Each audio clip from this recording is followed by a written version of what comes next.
vetó totalmente la derogatoria de la reforma tributaria, que se aprobó a finales de 2021. En la Asamblea se generan diversas reacciones. 195 toneladas de droga se incautaron en el país en 2022. Ecuador es el tercer territorio en donde más droga se decomisa después de Estados Unidos y Colombia. Un nuevo socavón pone en alerta a Zaruma, en la provincia del Oro. Las autoridades adelantan que se reactivará la mesa de seguridad de ese cantón minero. Elliot es la tormenta más peligrosa que Estados Unidos ha soportado en tiempos recientes. La cifra de muertos por el frío extremo ya llegó a 63. Empezamos nuestro noticiero Televistazo Estelar. Arrancamos con la información más destacada de esta semana corta. El presidente de la República vetó totalmente la derogatoria a la Ley de Desarrollo Económico que fue aprobada a finales de 2021 y que incrementó impuestos en este 2022. Con la decisión, la Asamblea podrá volver a tratar el tema recién en un año. Patricio Díaz nos informa. El presidente de la República, Guillermo Lasso, remitió a la Asamblea el veto total a la derogatoria de la Ley de Desarrollo Económico que permitió el incremento de varios impuestos en 2021. A finales de noviembre, la Asamblea aprobó con 100 votos a favor que esa norma sea derogada. Sin embargo, el presidente dice que su decisión fue inconstitucional. Argumenta que la Constitución señala que solo al presidente le corresponde presentar proyectos de ley que creen, modifiquen o supriman impuestos. Considerando que la Asamblea Nacional no tenía la potestad para pronunciarse sobre esta materia específicamente, ya que es materia reservada de ley. El presidente además recuerda que esta ley permitió una recaudación de 946.32 millones de dólares anuales, que se destina para educación, salud y demás prestaciones y servicios públicos, dice. La Asamblea Nacional incumple con su mandato de conducir de forma responsable y atenta contra la estabilidad y sostenibilidad económica. Arias pone un ejemplo. Aquello que tiene que ver con el aumento en las remuneraciones de los docentes estaban ancladas, en este caso, al incremento en el presupuesto dado por la ley que en este momento se busca derogar. Uno de los proponentes de la derogatoria, Salvador Quispe, criticó la decisión del Ejecutivo. Obviamente, al término de un año, habrá que ajustar los 92 votos y habrá que borrar definitivamente esa ley. Sin embargo, ya, a partir de estos días, sigue golpeando el bolsillo de la gente. Y cuestionó al correísmo que con su abstención en 2021 permitió que la ley entre en vigencia. Eso es golpear el bolsillo del pueblo empobrecido. Por eso nunca estuvimos de acuerdo con esa ley. El veto por inconstitucionalidad deberá ser analizado por la Corte Constitucional en los próximos 30 días. Si no lo acepta, la segunda parte del veto, por inconveniencia, obliga a la Asamblea a no tratar el tema un año. Expectativa por la reunión que tendrán este miércoles en Ipiales los mandos militares de Ecuador y Colombia. El objetivo es implementar el plan de protección de fronteras para enfrentar al narcotráfico y al crimen organizado. Hasta el momento se han ejecutado operaciones espejo entre los dos países con algunos resultados. ¿De qué se trata? Paul Romero con el informe. La reunión se realizará en la ciudad fronteriza de Ipiales, Colombia. La cita será liderada por el jefe del Comando Conjunto de las Fuerzas Armadas del Ecuador, Nelson Proaño, y por el comandante de las Fuerzas Militares de Colombia, Helder Giraldo. El objetivo es establecer parámetros e implementar el plan de protección de fronteras para la lucha contra el narcotráfico y el crimen organizado, dispuesto por los presidentes Guillermo Lasso y Gustavo Petro. Hasta el momento en la frontera norte se ejecutan las denominadas operaciones de espejo. ¿En qué consisten? En localizar un blanco. Ahí planificamos las operaciones y entran tropas tanto de Colombia como del Ecuador. Y este blanco de alto valor puede ser un líder de estos grupos irregulares armados, pueden ser laboratorios de procesamiento de droga, puede ser un sector donde estén traficando armas. Estas operaciones entre Ecuador y Colombia han permitido en 2022 descubrir 6 laboratorios de droga, incautar 7 toneladas de droga, 11.000 municiones, 18.000 galones de acetona y algo sorprendente, 100.000 unidades de explosivos. Estos grupos irregulares utilizan mucho explosivo en el lado colombiano, principalmente alrededor de las plantaciones para afectar a nuestras fuerzas militares de Colombia. pero han venido a encaletar también el lado ecuatoriano. El oficial responsable de las operaciones en la frontera norte nos aclara que no es posible realizar operaciones conjuntas, sino combinadas entre los dos países. No es que vamos a combinar las tropas para poder emplearnos. Por eso son operaciones coordinadas. De eso va a tratar nuestro mando militar con los lineamientos del señor presidente de la República. En 2022 también se han descubierto plantaciones de coca y se han destruido 10.300 plantas a lo largo de los 730 kilómetros de frontera. Y es que en la última semana se incautaron 8 toneladas de droga en Ecuador y subió a 195 en lo que va de 2022. La cifra podría aumentar en los próximos días y alcanzar el récord histórico del año pasado, cuando Ecuador fue el tercer país en incautaciones de drogas. El decomiso de droga en 2022 registra nuevamente una cantidad histórica. Las cifras oficiales dan cuenta del segundo año consecutivo con importantes resultados en la lucha contra el narcotráfico. En 2020 se incautaron 128 toneladas. En 2021 subió a 210, el récord histórico en el país, y en lo que va del año se han decomisado 195 toneladas.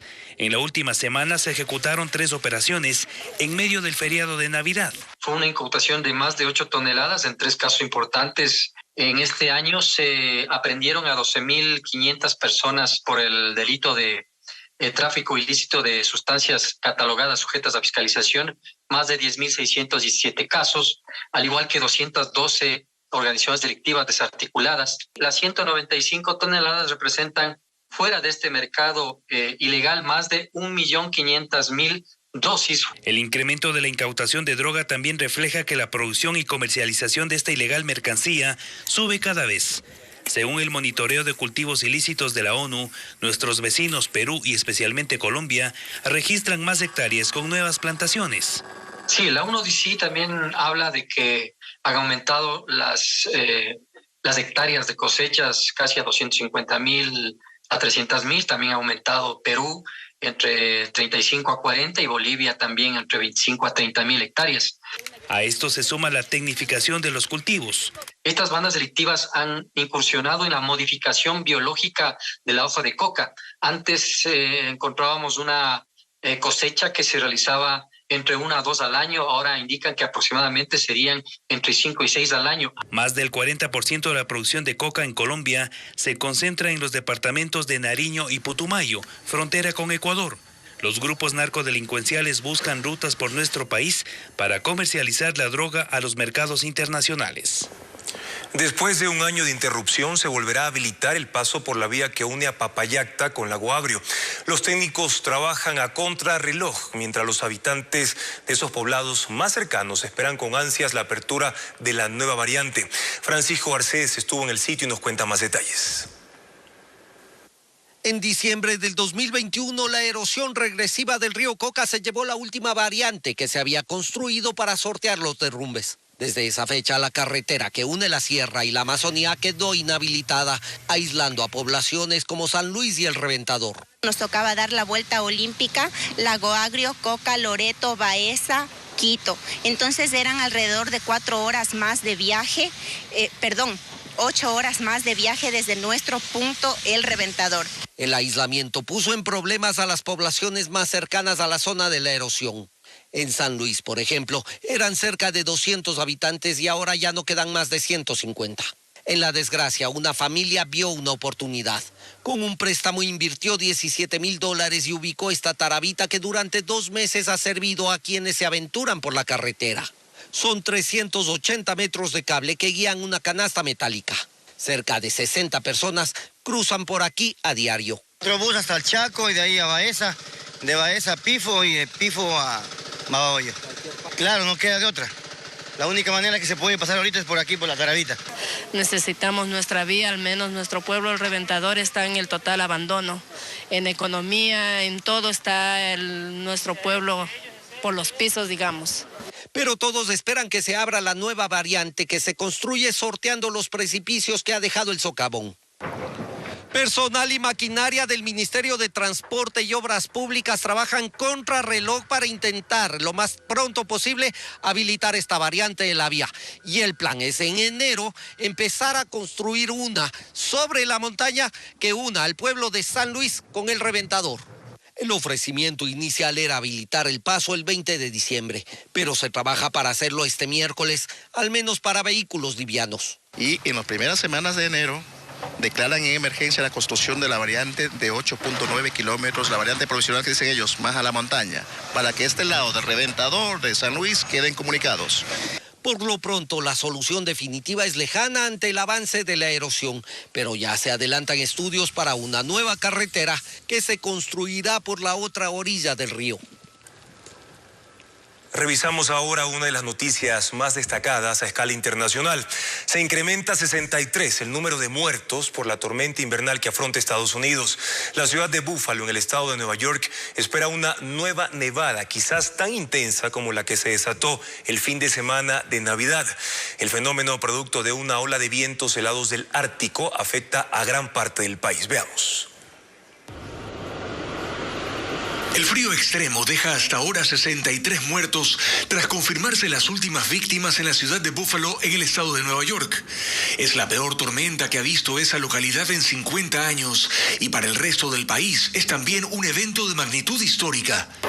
La lluvia helada, los vientos huracanados y las acumulaciones extremas de nieve que para el viernes pasado cubrían gran parte del norte y el centro del país se trasladaron en el fin de semana de Navidad al noroeste del estado de Nueva York, con efectos devastadores. El alcalde de Buffalo dijo que se encontraron personas congeladas en la calle, otros dentro de sus autos, mientras que unidades de emergencia buscaban sobrevivientes vehículo por vehículo en las calles. La alerta por los efectos de la tormenta se mantiene, además con un llamado a la población. Quiero que entiendan que hay muchos caminos completamente bloqueados, no hay acceso, así que le ruego a la gente, quédense en sus casas, decía esta tarde el administrador del condado, pues esperan otra intensa nevada para las próximas horas. El estado de Nueva York ha sido declarado en emergencia, pero los efectos de la tormenta Elliott son visibles en muchas partes del país. En la costa del lago Michigan, por ejemplo, el viento helado levantó olas que cayeron sobre este almacén. Las temperaturas bajo cero dejaron el sitio inaccesible y bajo una cubierta de hielo. Mientras que a nivel país continúan las alteraciones en los itinerarios de vuelos. Hoy se han cancelado 3.500, provocando el colapso de algunos aeropuertos y modificando los planes de viaje de centenares de miles de personas por Navidad y fin de año. Una primera pausa aquí en Televistazo, pero más adelante. Mediante acciones judiciales sigue la pugna por quién será el delegado de los afiliados al Consejo Directivo del IES. Les contaremos qué agrupaciones están en litigio. Y también en el ámbito económico, este año se entregó una mayor cantidad de dinero en créditos en Ecuador. Al volver les indicamos para qué destino se solicitaron esos recursos.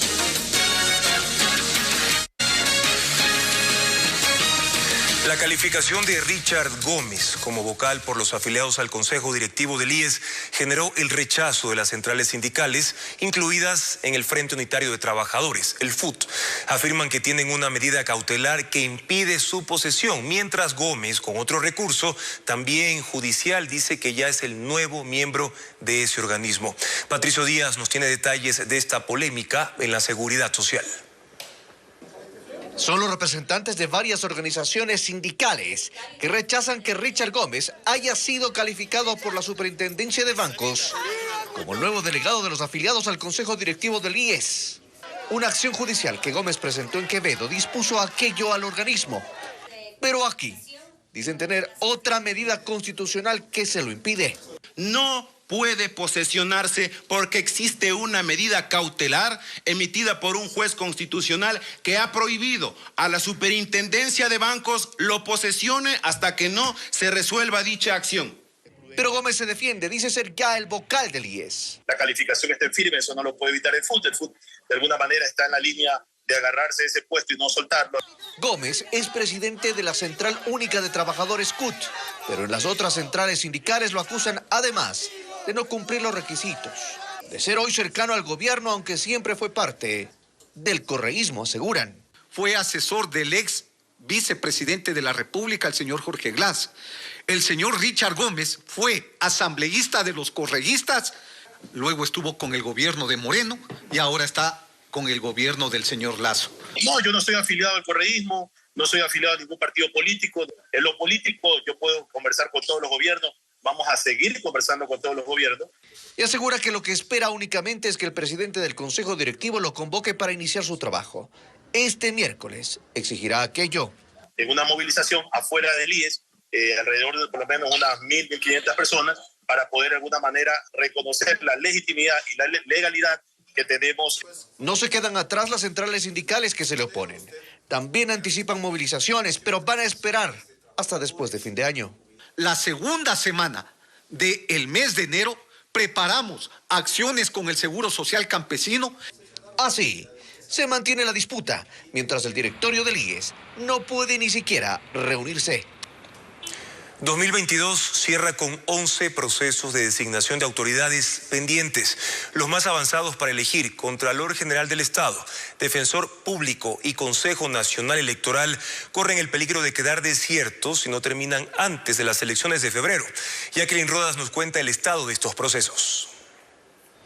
En el 2022, el Consejo de Participación Ciudadana logró designar y posesionar únicamente a 2 autoridades. En abril, al superintendente de compañías, Marco López, y en noviembre al Procurador General del Estado, Juan Carlos Larrea. También nombraron al superintendente de bancos, Roberto Romero, pero ante la pugna entre el Consejo y la Asamblea, no ha podido ocupar su cargo porque no lo posesionan. Pero hay otros 11 procesos de designación de autoridades pendientes. 3 de ellos, los que han avanzado al menos a conformar la comisión técnica que se encargará del concurso, son el de Defensor Público, que está en la reconsideración de requisitos de los aspirantes. Para Contralor General del Estado se prepara el informe de admisibilidad y para el Consejo Nacional Electoral aún no hay fecha para convocar al concurso. Mucho más atrás están otros procesos. Por ejemplo, el de Tribunal Contencioso Electoral y Defensor del Pueblo, que llevan largo tiempo con autoridades prorrogadas o suplentes, y se ha permitido prórrogas hasta el 13 de enero.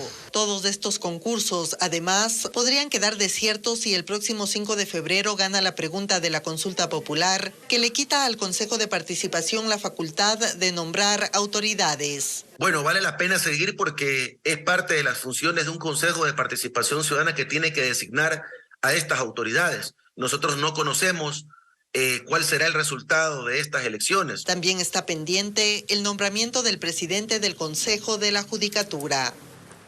De enero a noviembre de este año, la banca privada otorgó $5.000 millones más en préstamos. La mayoría de créditos estuvo destinada para el sector productivo y también para emprendimientos. Revisemos las siguientes cifras en el reportaje. Conversamos con varios clientes de la banca privada sobre sus finanzas en 2022. Les preguntamos si han tramitado algún tipo de préstamo. Unos señalan que no lo han hecho, otros que sí lo tramitaron para poner un negocio, pero también hay quienes se quedaron con una sola tarjeta de crédito. Es necesario al menos una, sí, pero hay que saberlo administrar a las tarjetas de crédito. Ahorita estoy en 4º semestre y yo esperaría, terminando mi carrera, poder tener un préstamo tal vez para ir a sacar una maestría o algo en el exterior. Para hacer un emprendimiento con mi hija, un proyecto que estamos saliendo adelante y estamos pagando, pero en realidad hay mucha gente que han hecho créditos y no han podido pagar. Según datos de la Asociación de Bancos del Ecuador, revelados a Televistazo, de enero a noviembre los créditos desembolsados sumaron más de $38.000 millones, lo que significa 5.200 millones más que el año pasado. ¿A qué se debe ese crecimiento? El presidente ejecutivo de Asobanca explica que forma parte de la reactivación pospandemia. Los créditos, el segmento que más crece, con mejor ritmo crece es el microcrédito. El microcrédito crece a un ritmo del 20% anual.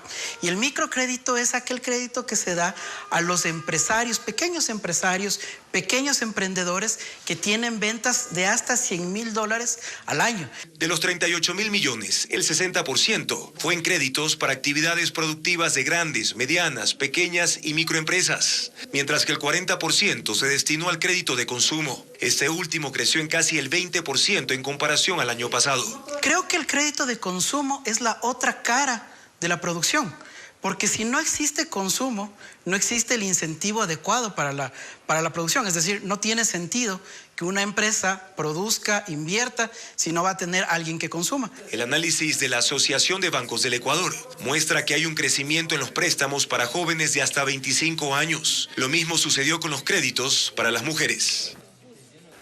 Un 2022 de recuperación constante que permite mirar con optimismo al próximo año es el balance que realizan los sectores turísticos del país.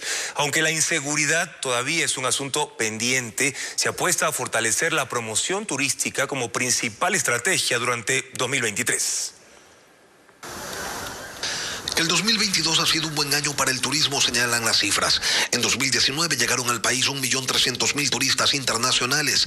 En el 2022 la cifra es de 1.072.000.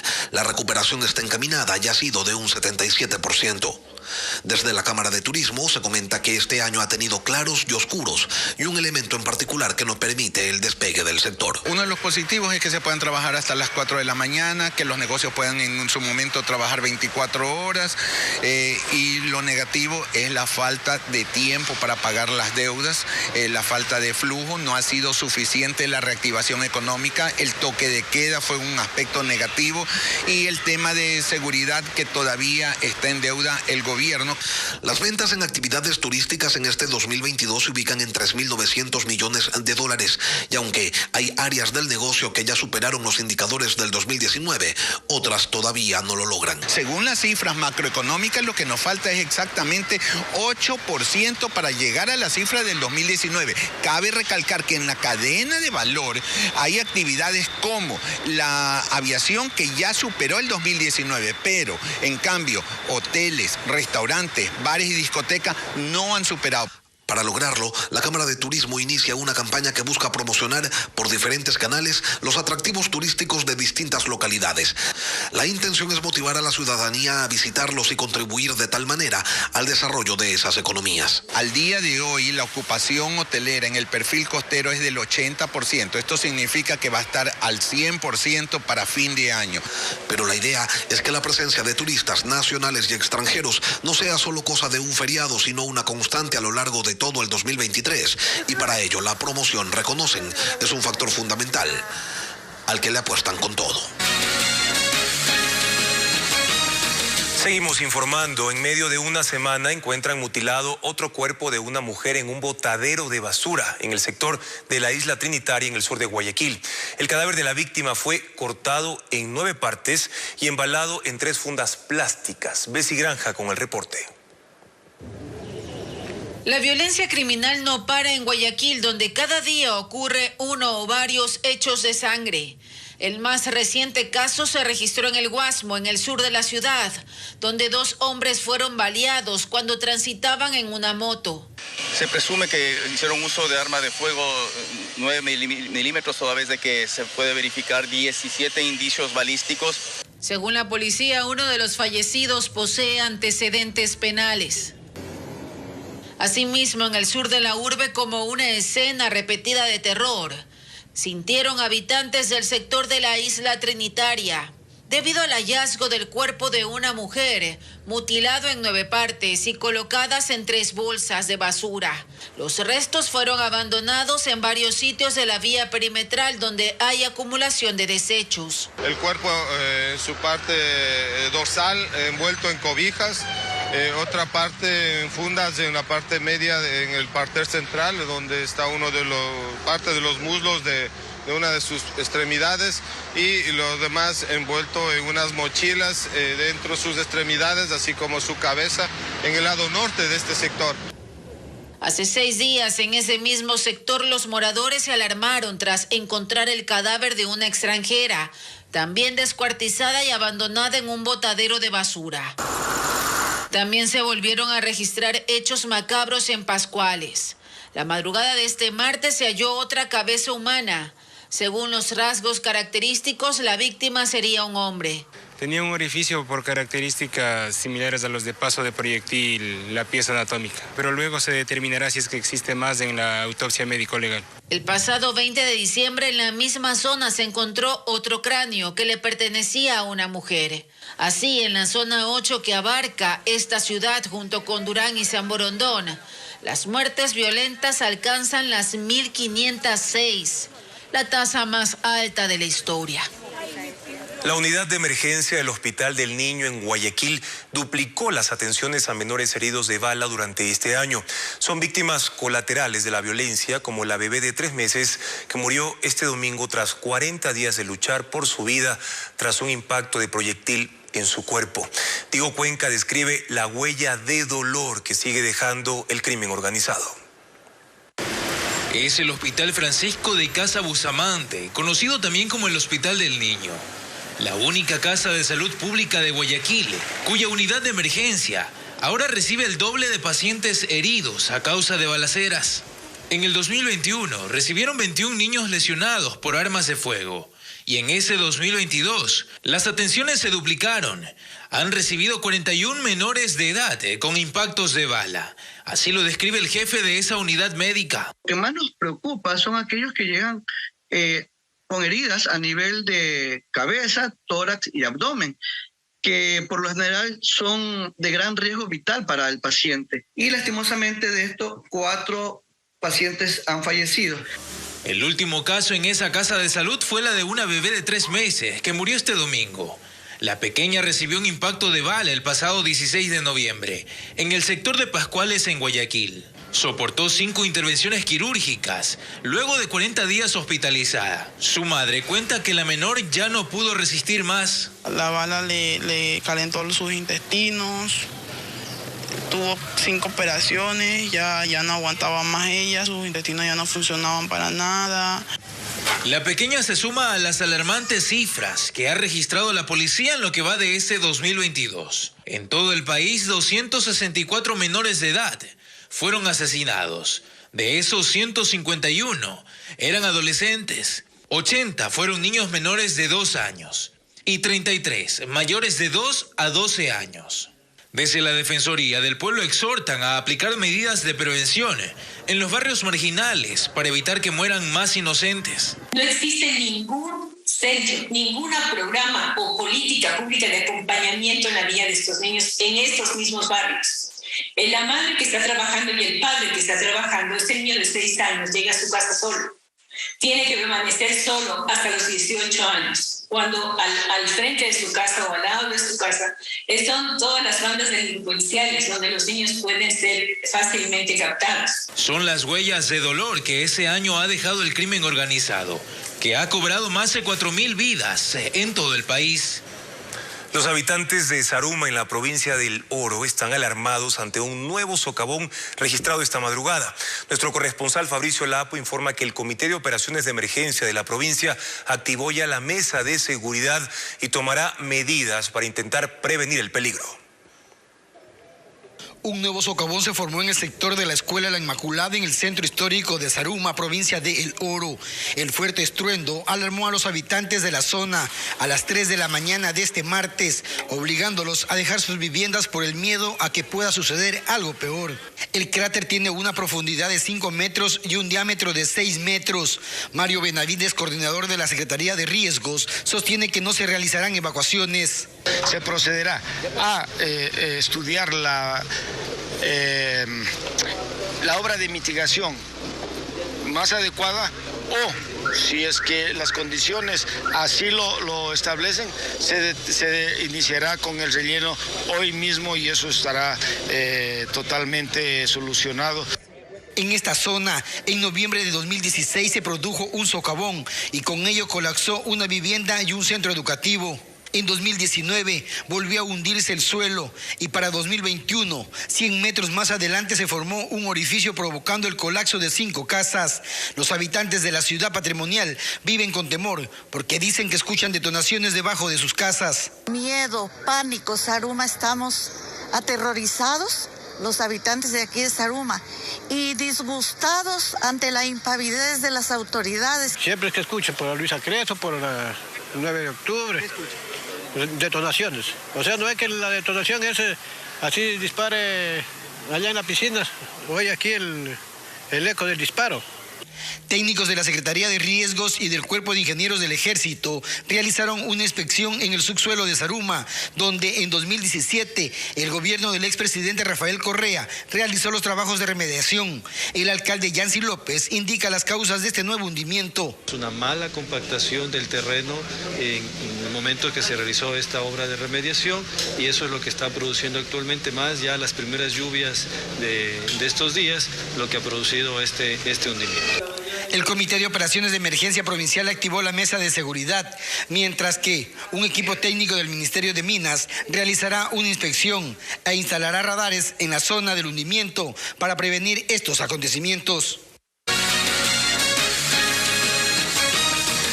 Más noticias a esta hora. La inseguridad y las muertes violentas preocupan en la provincia de Los Ríos.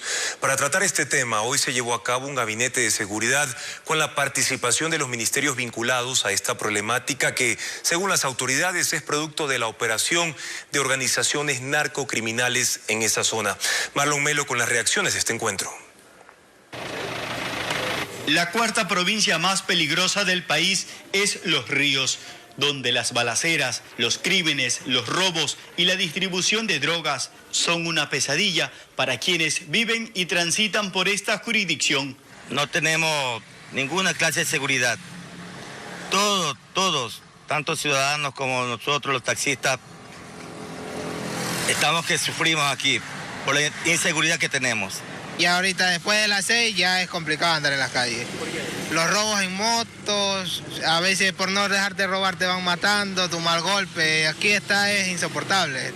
Y es que según estadísticas de la Policía Nacional, entre el 1 de enero al 27 de diciembre de este año, a nivel provincial, se han reportado 401 muertes violentas.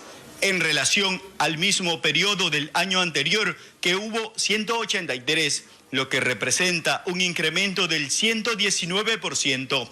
Actualmente, el mayor número de asesinatos se concentra en el Cantón Quevedo, con 179, seguido de Babahoyo, con 61 crímenes, y Ventanas, que tiene 50 casos. Así lo reconoce Juan Zapata, ministro del Interior. Aquí, lastimosamente, estamos con una tasa del 43, que obviamente está muy superior al promedio nacional, que es del 25, por eso nos ha preocupado. Hay de muertes violentas, ¿no? ¿Qué es lo que estamos analizando? Que son en 3, Quevedo, Babahoyo y Ventanas, se genera el 72% de los delitos, tanto de muertes intencionales como del cuadro de mando integral.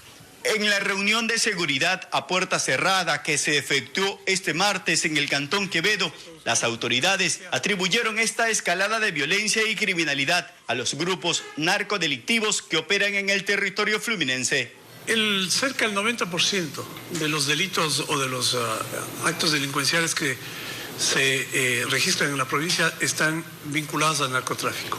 Entre las conclusiones de este acontecimiento, se informó que el gobierno nacional aplicará un plan estratégico que incluye dotación de tecnología para investigación, entrega de vehículos tácticos, equipos de protección y armamentos a los policías, y en un mes evaluarán los resultados.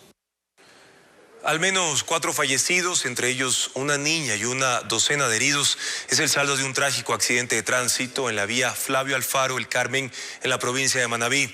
William Young nos informa que varias de las víctimas fueron trasladadas a hospitales de la ciudad de Santo Domingo. Entre las víctimas mortales hay una niña de 3 años. Hasta ahora serían 4 los fallecidos, según lo confirmado por la Fiscalía. El accidente ocurrió la mañana de este martes. Según la versión de testigos, un bus de la cooperativa Santo Domingo circulaba a exceso de velocidad y al tomar una curva se volcó y rodó varios metros. Tras este accidente, moradores del sector llegaron a socorrer a los pasajeros. Es doloroso, ¿verdad? Este agarrador lo que acaba de acontecer en esta mañana. El percance ocurrió en la vía Flavio Alfaro, El Carmen, en Manabí, Bomberos, paramédicos y policías llegaron al lugar de la tragedia. En el sitio encontraron cuerpos desmembrados y varios heridos de gravedad. Han sido varias las imágenes que hemos recibido acá impactantes, pero los compañeros pudieron dar la respuesta. Sabemos que en el hospital varios de ellos iban con graves heridas. Los lesionados serían al menos una docena. Algunos fueron trasladados de urgencia a Santo Domingo debido a su estado crítico y otros permanecen en el Hospital del Carmen. Ya están las puertas del invierno, las vías se encuentran mojadas, el exceso de velocidad, el exceso de personas en las unidades, todo eso a veces hace que sean los detonantes para accidentes de tránsito. Las autoridades de tránsito iniciaron una investigación de este fatal suceso, mientras que familiares de las víctimas permanecen afuera de los hospitales, esperando noticias de sus seres queridos. Y lamentablemente hace pocos minutos se conoció que la cifra de fallecidos por este siniestro de tránsito incrementó tras la muerte de un herido más. Ya son entonces un total de 5 víctimas mortales tras este accidente, reiteramos, en la vía Flavio Alfaro El Carmen. Y cambiamos de tema ahora para contarles que en Guayaquil son cerca de 24,000 las placas que aún deben ser retiradas por los propietarios de motos y autos para poder circular con normalidad. Desde la semana pasada en las oficinas de la Agencia de Tránsito y Movilidad se entregan en promedio más de 1,000 placas por día. Los controles se intensificaron durante este feriado de Navidad. El que no tenga placas no puede circular. En total, 169 personas fueron citadas, mientras que 155 conductores no pudieron salir de la ciudad y fueron retornados por no tener los distintivos metálicos. En la Agencia de Tránsito y Movilidad aseguran que desde que se anunciaron los operativos, hubo un aumento de usuarios. A partir del día jueves hemos tenido una afluencia solamente el jueves 22 de 1.300 personas y el día viernes 1.450 personas a retirar placas. Seguramente el mismo número de personas estaremos atendiendo en estos días, considerando que se viene el feriado de fin de año en el que muchas personas aprovechan para salir de la ciudad. En las oficinas de la ATM en el norte de Guayaquil aún se mantienen las filas de conductores, una para propietarios de motos y la otra para los dueños de autos. Se espera entregar más de 1,000 placas por día entre este martes y el viernes. Para también evitar todos los problemas, ¿no? Estar con los papeles en regla. Aprovechar que tengo vacaciones, entonces dije lo primero que hacer es retirar la placa, ¿no? Para poder moverse. Aunque algunos conductores cuestionaron la demora en la entrega de estas placas, aún hay 24,000 en bodegas. Mi carro yo lo compré más o menos en el mes de agosto. A mí me hicieron venir 2 veces acá y nunca estuvieron la placa. Los horarios de atención se mantendrán esta semana desde las 8:30 de la mañana hasta las 5 de la tarde. Para retirar la placa solo es necesario llevar la matrícula original del vehículo. Y para finalizar, 33 monigotes de hasta 10 metros de altura conforman la ruta de los monigotes gigantes de Guayaquil, que como todos los años atrae a cientos de visitantes hasta el suburbio de la ciudad para admirar estas estructuras hechas con papel, pintura y por supuesto mucha creatividad y destreza. Les mostramos más en el siguiente reporte.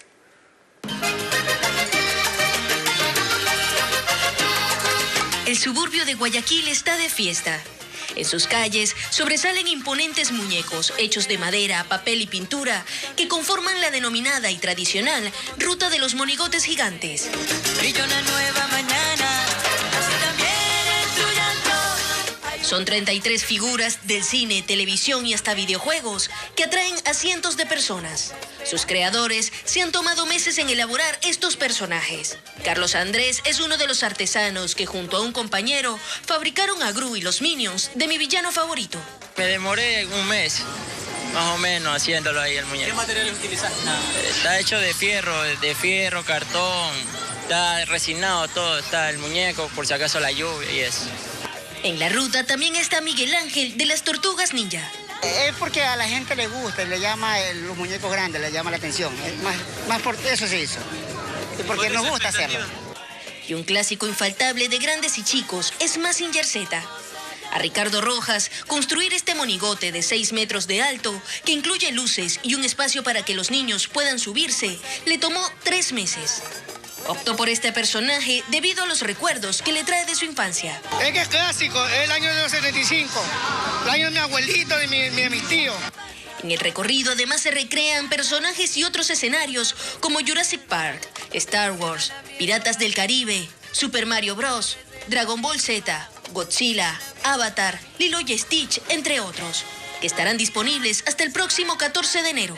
Los visitantes, además de tomar fotos y compartir con la familia, disfrutarán de música e incluso de pequeñas ferias de juegos que se arman en la zona del puerto principal.